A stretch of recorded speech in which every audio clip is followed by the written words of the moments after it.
Hello, everyone. Hello, hello, hello. Okay, good. I got this. You guys can hear me and everything, hopefully. Hi. Hey, Allie.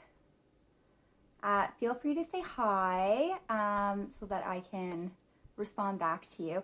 Oh, hey, Colleen. Hey, girl, hey. Hey, Melissa. Okay, so I'm going to get started. Greetings from the bowels of hell, which is literally what it feels like here right now. So if you've seen my stories, then you've probably seen, hey, Sarah, that we are experiencing like an unprecedented heat wave. And it's usually a hot area, but this is just straight up brutal.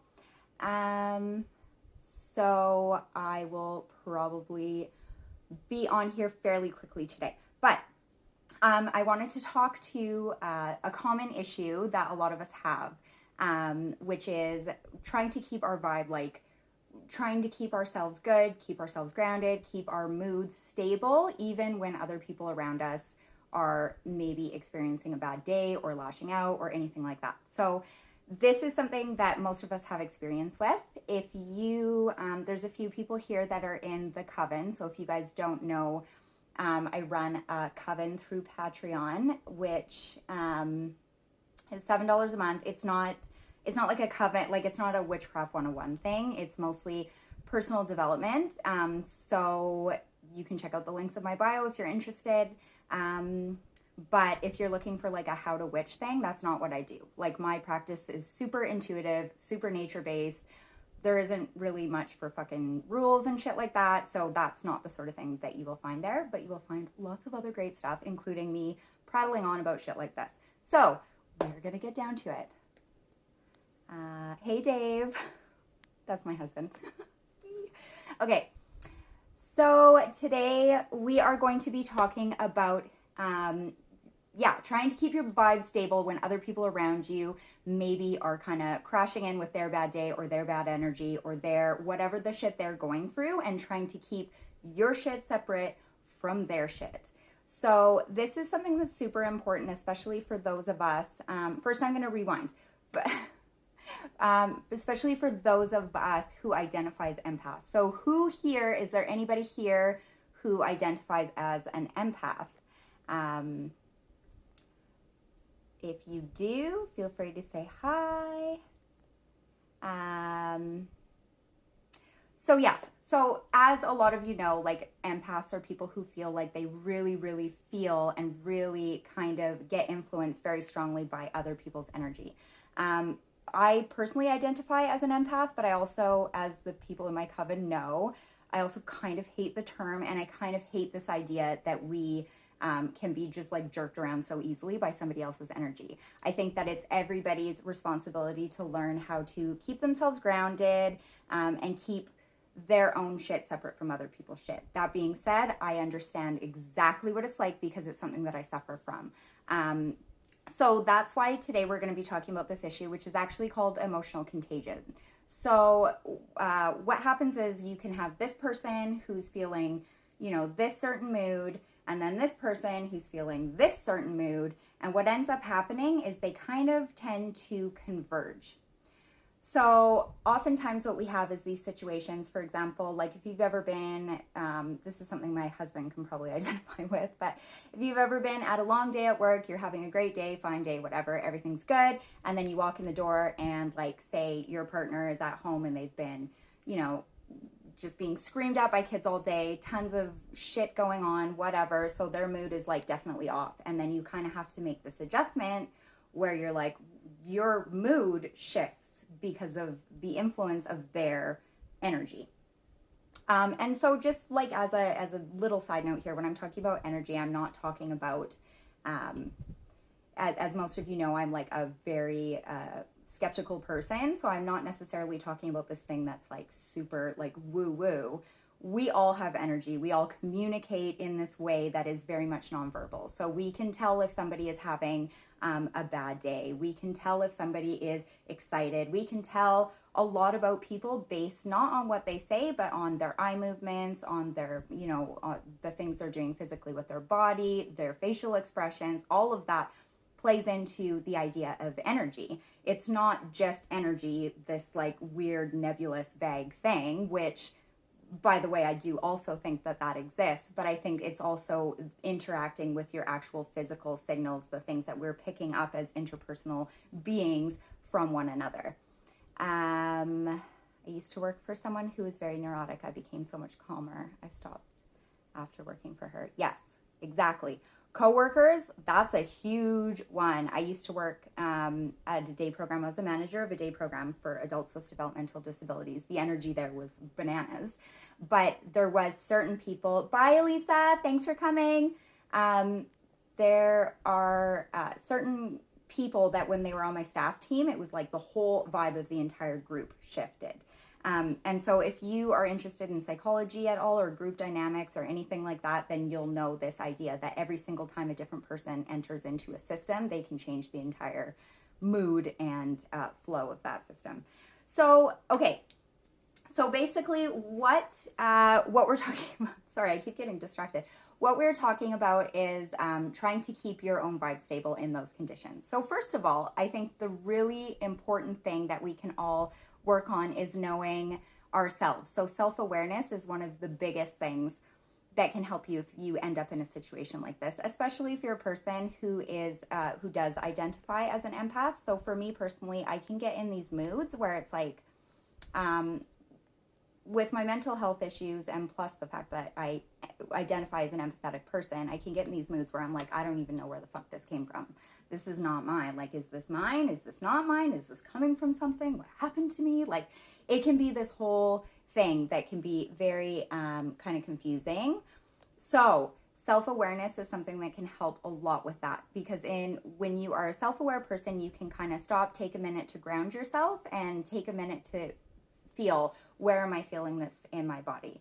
And then you can kind of learn to tell the difference when you're experiencing something, say something shitty happened to you, and you can say, okay, I'm feeling this, in my stomach, or I'm feeling this in my chest, or whatever.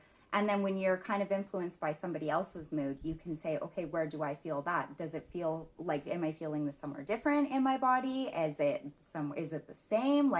So a solid foundation of knowing yourself and how you respond to things is obviously one of the best things that you can do to help that situation.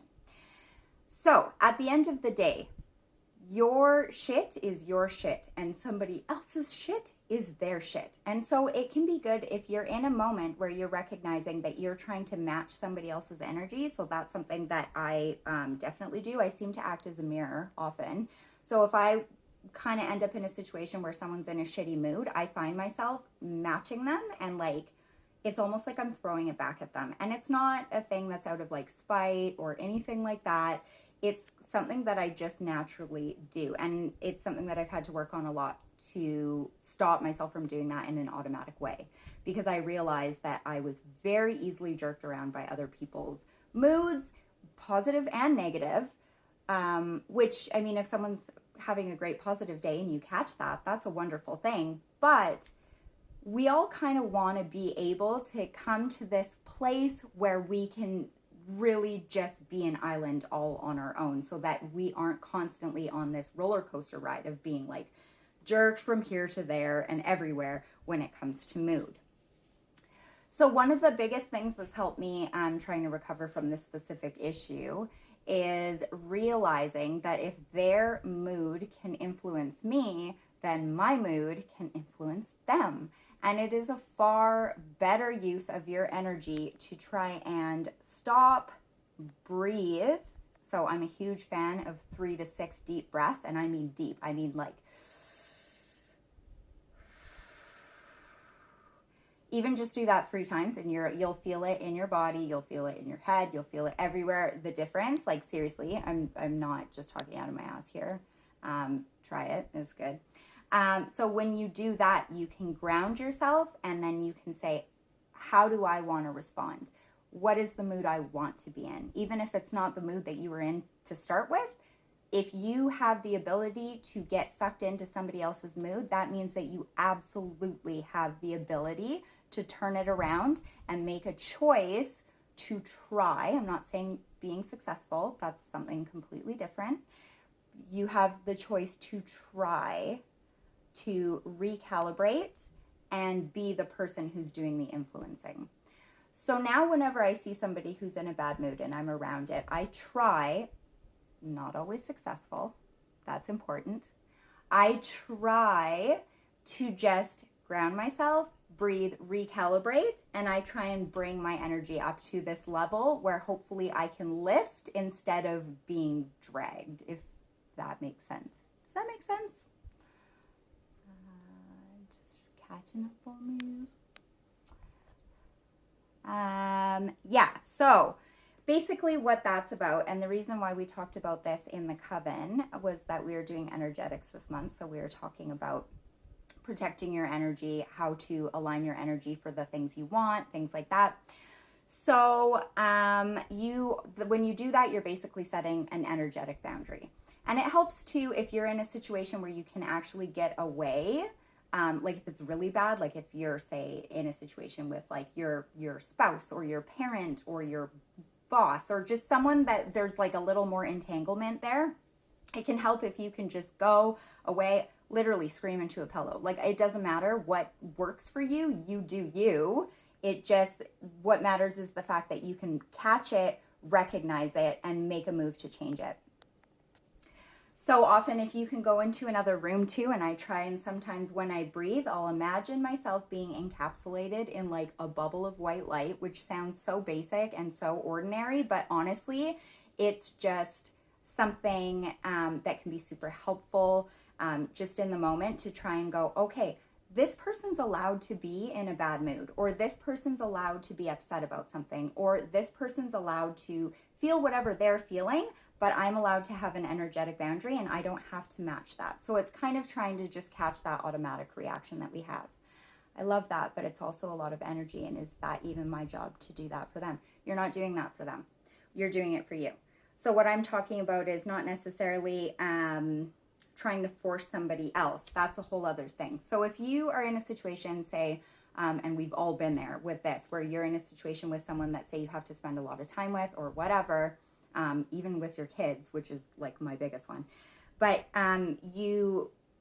we all have these ideas where we go, oh, I wish that I could just make them be more relaxed, or like, oh, I just wish that I could just get them to just stop being so anxious, or just to stop being so negative all the time. All of those wishes, all of those hopes that we have about the way another person's going to respond, we have to take those and we have to like crumple them up and throw them in the trash, because you can't force someone or make somebody do or feel anything that they're not going to do and feel. That's on their paper, and we're talking about keeping our eyes on our own paper. So although you can't force someone, or you can't kind of strong arm them into feeling a different way, what you can do is just try and fix your energy, and maybe they'll catch it, maybe they won't. But either way, if you are working on your own vibe, then it's not going to fuck up your night. And that's the important thing, because at the end of the day, we all have love and affection and we want wonderful things for each other. But at the end of the day, we're stuck with ourselves, and we're stuck feeling this certain way, and we have to take care of ourselves, because we're not an adequate support for anybody else unless we've got our shit on lock. So that's a whole different thing altogether. So basically, this is, I'm still getting used to live, so this is probably a lot faster and all over the place than I would have hoped. But at the end of the day, if you are an empath, if you are a person, if you are anybody who gets into a situation where you're kind of feeling like you were flying up here and you got brought down here, it's your responsibility to do whatever you can in your power to take care of yourself first. You can be there for someone else. You can be a support for someone else. You can give someone all sorts of love and healing energy and anything like that you can. But the only true responsibility you have is to yourself. And when you are able to harness that within yourself, you are able to show up for that other person in a loving, supportive way that just makes more sense, is easier, isn't going to drain you. It's super hard. I will say that. Sorry, I'm just going to have a drink. It's super hard. Super hard. And I find for me personally, my own personal automatic response was that if I was having a great day and then someone came in with their bad shit, yes, I would mirror it automatically, but there was almost even like a little element of like, well, you're mad. Well, fuck you. I'm mad now. You think you're mad? I'm mad. So that was like some inner work that I really am still working on. But yeah, just learning to ground yourself and learning to realize if they can influence you, you might be able to influence them. If their energy is that strong that it's pulling you under, then you can just be fucking happy anyway. And I don't even care if you're motivated by spite. People say spite is not a good motivator. I got a psychology degree out of spite, so I think it's petty, but it's something. So whatever you need to do, you do that, and you just try and bring the energy that you want to be feeling in that moment to the table. And that would be the best thing that you can do for the whole overall situation. A side note to this, sometimes relationships and people and things are toxic. We've all been in these situations with people where there's somebody who's really stuck in something heavy, or they're really just, some people are just kind of shitty and they just want to like drag you down, and they want to do that on purpose. And often as people who feel empathetic towards other people, or who feel like we really just want to give love and support to people, is oftentimes we'll tend to just kind of take it, or we won't say much, or we'll just keep quiet, or things like that. And often it's because we're afraid of the response. So usually when we don't stand up for ourselves, there's often a clue that there's something there that we realize deep down in our core, in our spirit, our higher self, everything realizes that there's a fucking problem there, but there's something about us, our lives, our ego, our worldview, whatever, that doesn't want to face it. So rather than face it, we just kind of try and just push it away. But if there's somebody in your life that's really like that, and you can't have a simple discussion with them, like, okay, like I'm noticing that you're going through something. I'm wondering how I can show up and help you better. Or we've talked about this and I'm not sure, like I can't really persist in an environment that feels toxic. That's like an extreme case. If you can't have that conversation, then this is a bigger issue than just your vibe. I find it's also so hard to break toxic childhood patterns. Yes, absolutely. It's incredibly hard to break toxic childhood patterns. I found that most of my life I was reenacting the same patterns that I had sometimes when I was younger, that I was like, why do I keep getting in this situation where I'm cast as this character and I respond in this way? And it's something because it's kind of like those neural pathway things where it's like, there's a path through the forest, and this path is it's easy to get through, so our brain just takes it. And it's hard work to actually carve out a new path and start a new way of being and a new way of interacting with people. And it sucks and it's messy and it doesn't come naturally. You don't get to just decide, oh, I'm just going to do it this way now. And then you just do it that way and you live happily ever after. Oh my God, could you imagine? That would be amazing. But that's not how it works. So it's important. The main thing I wanted to say is it's important to protect your own energy. It's important to recognize that we're all sovereign beings. So we are allowed to feel the way we want to feel, and we are allowed to adjust at any point to shift ourselves in alignment with the state that we want to be in, right? We all have that choice to try and attempt doing that. Other people they are sovereign beings as well, and they are also allowed to feel the way they want to feel, to express that how they want to express it.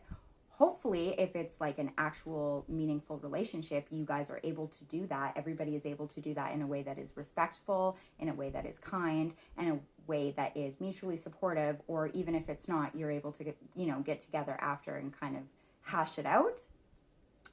But that's not always the case.